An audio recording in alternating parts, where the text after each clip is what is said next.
امتی۔ اللہ کا انعام۔ دروازے پر تیسری مرتبہ دستک ہوئی تو شیما نے مٹی والے چھوٹے چھوٹے ہاتھوں کو جھاڑتے ہوئے آہستہ سے کہا، کون ہے بھائی؟ آ رہی ہوں۔ دروازہ کھولتے ہی سامنے محمد کو دیکھا جو سائیکل روکے اسے بھی ساتھ آنے کو کہہ رہا تھا۔ شیما آؤ نا، معاویہ کے گھر چلیں۔ کیا آج آپ نے کہانی نہیں سننی؟ محمد نے اپنی بہن کو گویا یاد کروایا۔ کہانی؟ شیما کی آنکھیں چمکنے لگیں۔ پر پیارے بھیا جان، میں تو لان میں اپنے پودوں کو صاف کر رہی ہوں، کئی دن سے ان کی ٹھیک سے دیکھ بھال نہیں ہوئی۔ شیما نے افسردگی سے اپنے پودوں کو دیکھتے ہوئے کہا۔ ارے شیما، آپ بھی چھوٹی چھوٹی باتوں پر پریشان ہو جاتی ہو، یہ تو 10 منٹ کا کام ہے۔ محمد نے چٹکی بجاتے ہوئے شرارت سے کہا۔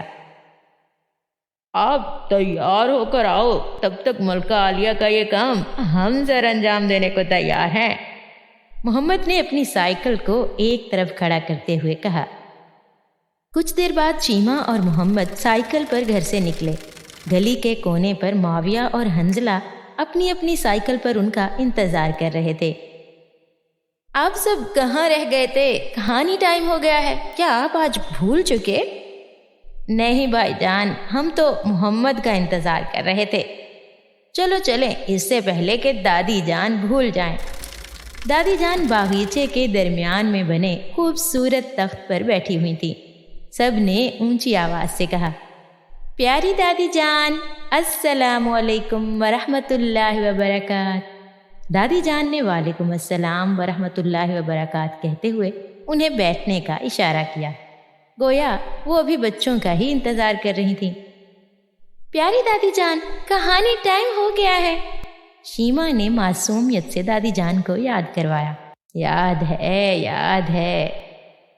دادی جان نے اپنی اینک کے شیشے صاف کرتے ہوئے کہا، پیارے بچوں، آج میں آپ کو ایک سچی کہانی سناتی ہوں جس کا ذکر پیارے نبی صلی اللہ علیہ وآلہ وسلم کیا کرتے تھے۔ پیارے نبی صلی اللہ علیہ وآلہ وسلم نے ایک مرتبہ ایک واقعہ سنایا۔ پہلے زمانے میں ایک بزرگ تھے۔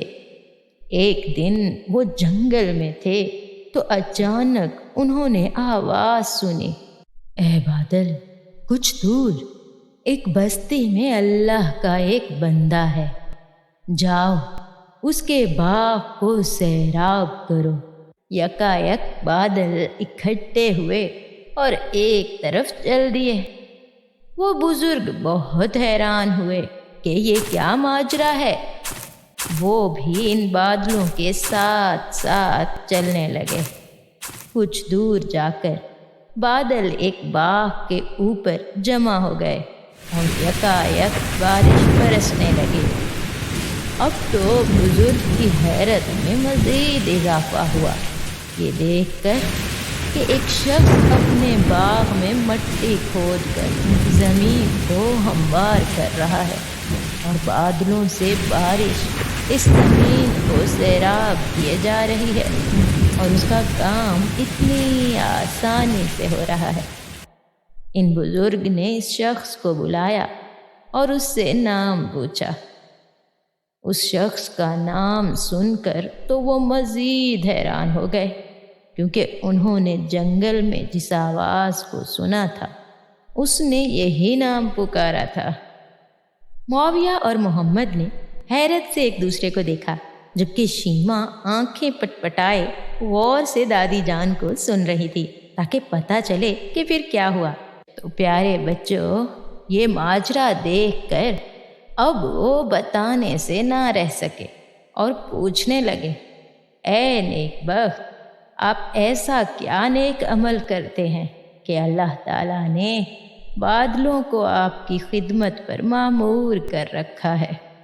میں نے آپ کا نام بادلوں میں سنا اور بادلوں کو حکم ملا کہ آپ کے باغ کو سیراب کریں۔ وہ شخص کچھ دیر خاموش رہا اور پھر کہنے لگا، اب اگر آپ نے پوچھ ہی لیا ہے تو بتائے دیتا ہوں کہ یہ جو باغ ہے اس میں سے کچھ بھی مجھے حاصل ہوتا ہے تو میں اس کے 3 حصے کرتا ہوں۔ ایک حصہ اللہ کی راہ میں فقراء میں تقسیم کر دیتا ہوں، دوسرا حصہ اپنے اہل و عیال یعنی گھر والوں کے لیے رکھ لیتا ہوں، اور جو ایک حصہ بچتا ہے اسے دوبارہ اس باغ میں لگا دیتا ہوں تاکہ نئی فصل آ سکے۔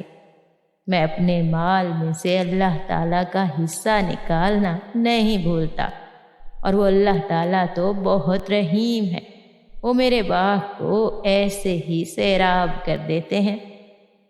واہ، ماشاء اللہ! اللہ تعالیٰ نے اپنے اس بندے کو دنیا میں بھی کتنا پیارا انعام عطا فرمایا، اور آخرت کا اجر تو باقی ہے۔